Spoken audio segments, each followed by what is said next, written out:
wabarakatuh. Kami dari kelompok 4 yang beranggotakan Saya Nadia Melania Selia. saya Bella Rianjani. Saya Bella Katika. Saya Putri Setia. Berikut penjelasan dari presentasi kami.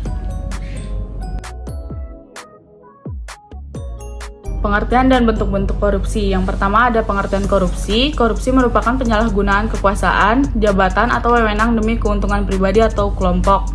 Yang kedua ada bentuk-bentuk korupsi. Korupsi dapat terjadi dalam berbagai bentuk seperti suap, markup proyek, nepotisme, dan penyimpangan dana. Yang ketiga ada dampak korupsi. Korupsi merugikan negara dan masyarakat secara ekonomi, politik, dan sosial. Selanjutnya, ada tujuan dan penerapan undang-undang korupsi. Yang pertama, tujuan utama, yaitu membangun tata kelola pemerintah yang bersih dan bebas dari korupsi. Yang kedua, ada penerapan undang-undang. Undang-undang korupsi digunakan untuk menuntut dan menghukum pelaku korupsi secara adil dan tegas. Yang ketiga, ada peran lembaga anti korupsi, yaitu lembaga seperti KPK bertanggung jawab dalam penyidikan. Peranan masyarakat dalam pencegahan korupsi. 1. Partisipasi aktif.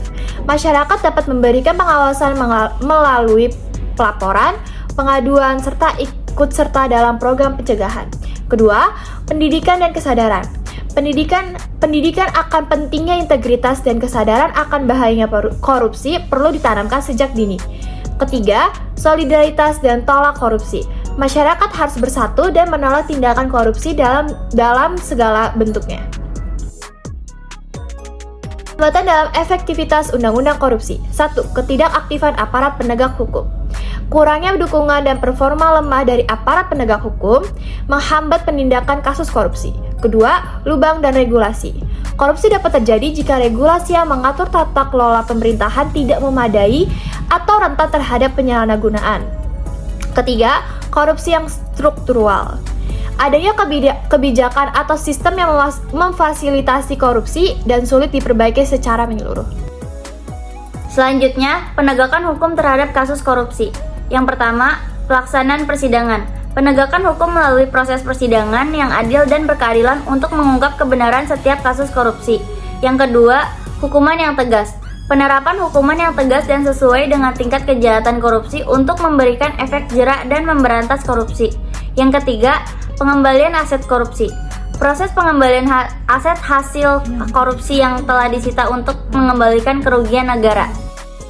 Selanjutnya, efektivitas undang-undang korupsi dalam mengurangi korupsi. Yang pertama, memberantas korupsi. Undang-undang korupsi telah berhasil memberantas korupsi dalam berbagai sektor, termasuk pemerintahan dan bisnis. Yang kedua, menegakkan keadilan. Dengan penerapan undang-undang ini, hukum ditegakkan dan keadilan dijalankan, memberikan rasa aman dan kepercayaan kepada masyarakat. Yang ketiga, menurunkan tingkat korupsi. Undang-undang ini telah berhasil menurunkan tingkat korupsi dalam masyarakat. Selanjutnya, ada kelemahan dan kelebihan dalam penerapan undang-undang korupsi. Kelebihannya, undang-undang korupsi memberikan payung hukum yang jelas dan sanksi yang tegas. Sedangkan kelemahannya, masih ada celah bagi pelaku korupsi untuk menghindari hukuman. Rekomendasi untuk meningkatkan efektivitas undang-undang korupsi. Yang pertama, ada penguatan sistem hukum.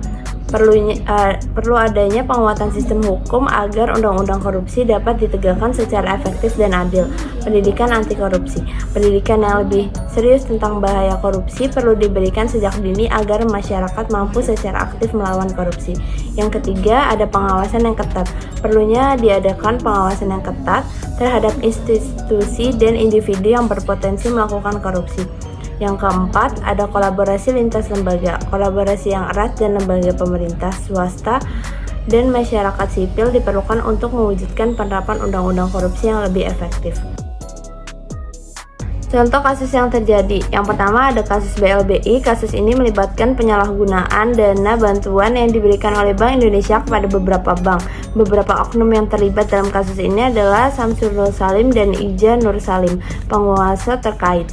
Yang kedua ada kasus Senturi. Kasus ini terkait dengan penyalahgunaan dana bailot yang diberikan oleh pemerintah kepada Bank Senturi. Beberapa oknum yang terlibat dalam kasus ini adalah Budiono yang saat itu menjabat sebagai Wakil Presiden dan Syarifuddin Arsyad, mantan Deputi Gubernur Bank Indonesia. Kesimpulan dari presentasi yang kami jelaskan adalah perlunya penerapan dan peningkatan efektivitas undang-undang korupsi untuk mengatasi praktik korupsi yang masih merajalela dalam masyarakat. Sekian dari kelompok kami, terima kasih. Wassalamualaikum warahmatullahi wabarakatuh.